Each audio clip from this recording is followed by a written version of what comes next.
Bambi says very clearly that life is wondrous and beautiful and dangerous, and that in it, love is a song that never ends. Bambi has a special place, I think, in everybody's heart. It is such an artistic tour de force. You don't see stories being told like that anymore that are so honest and genuine. I can't think of anything more that, through my years of being in the business, that it'd be more of an achievement than that. And as I say, I've been in the business since I was 16 years old.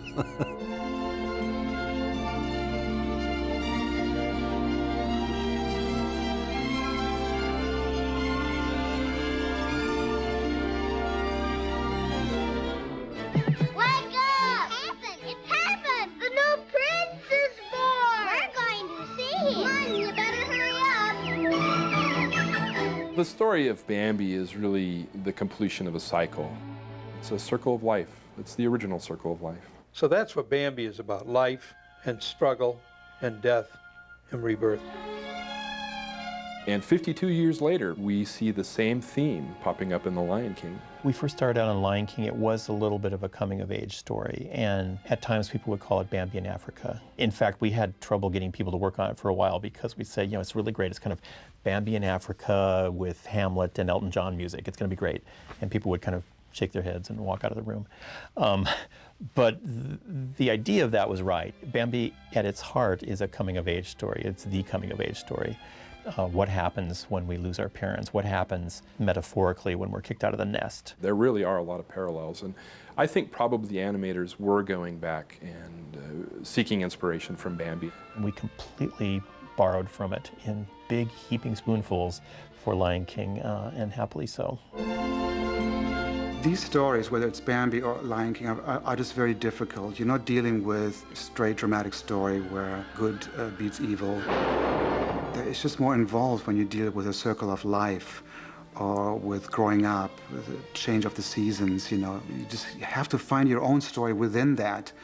And that just takes time, and they were floundering way back on Bambi and going back and forth and liking the characters, but it didn't string up to a story that they were used to doing. To the animators, to the artists who worked with him, Walt was probably the best story editor ever and worked very closely with the story artists. He had a never-ending curiosity, and the story meetings for Bambi show Walt at his very curious best. He is asking questions about characters. What if we did this character here? What if we had Thumper say this rather than Mr. Hare? The story of Bambi had so many possibilities. You could go off on a million tangents.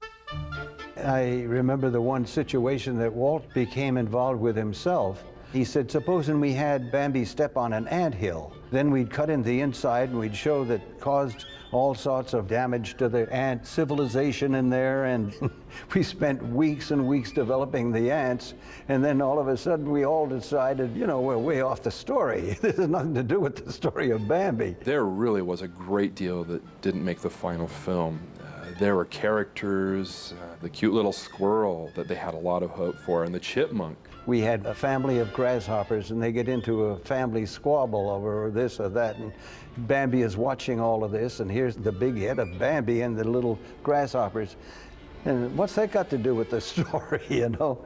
And this would go on many times. For example, Thumper had a father who had a big role in the movie, which didn't really work out. They were just fine with just a mom. And there are lots of story sketches for things involving bees and insects. A wonderful sequence that Walt absolutely loved with a bee inside of Bambi's stomach, and how they would go to the ear to talk to the bee, and then they would go to Bambi's mouth to hear what he had to say, and gags, and ultimately all of this didn't end up in the final film.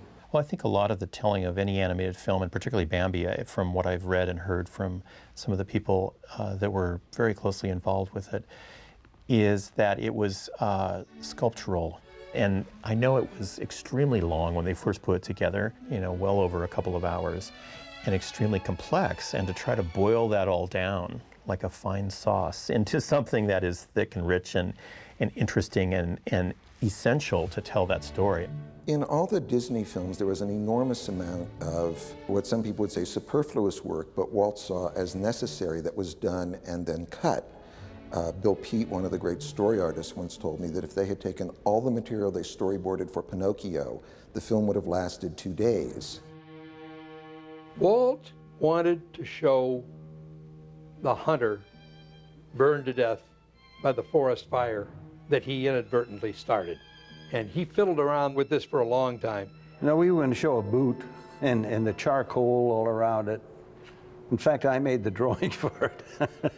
The hunter's boot and the charcoal and the charred tree behind them. But I don't know, they just eliminated that type of thing. It didn't go over.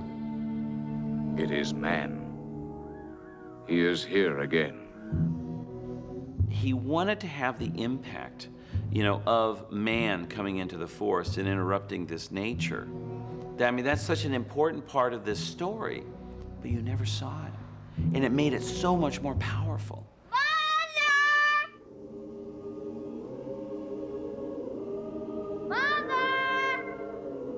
Many people remember seeing the film in their childhood, as did I, and remember seeing the mother shot.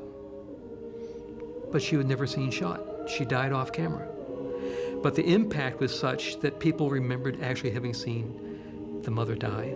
Disney at one point had thought of actually showing that scene on screen, and there are storyboard sketches of the mother being shot.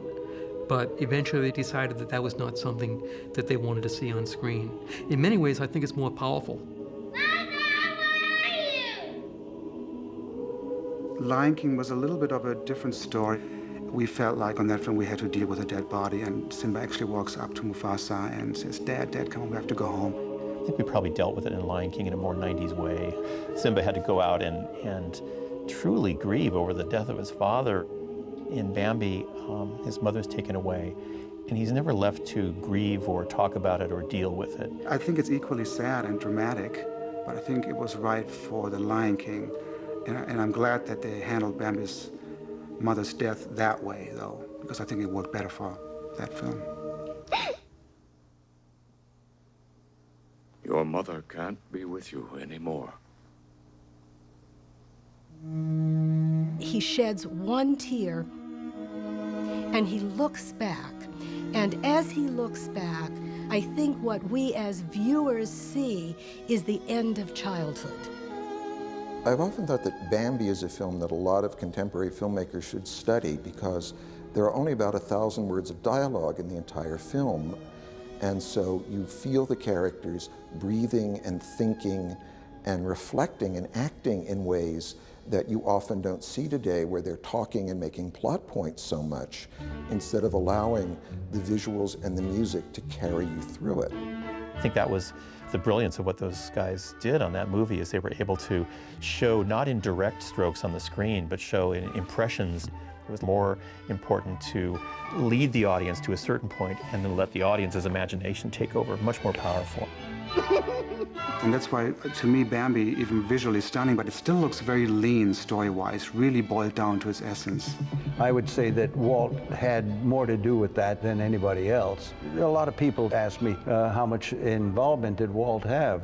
Well, Walt had involvement from the very beginning to the last film that was put on the screen, the last little piece of film that was set on the screen.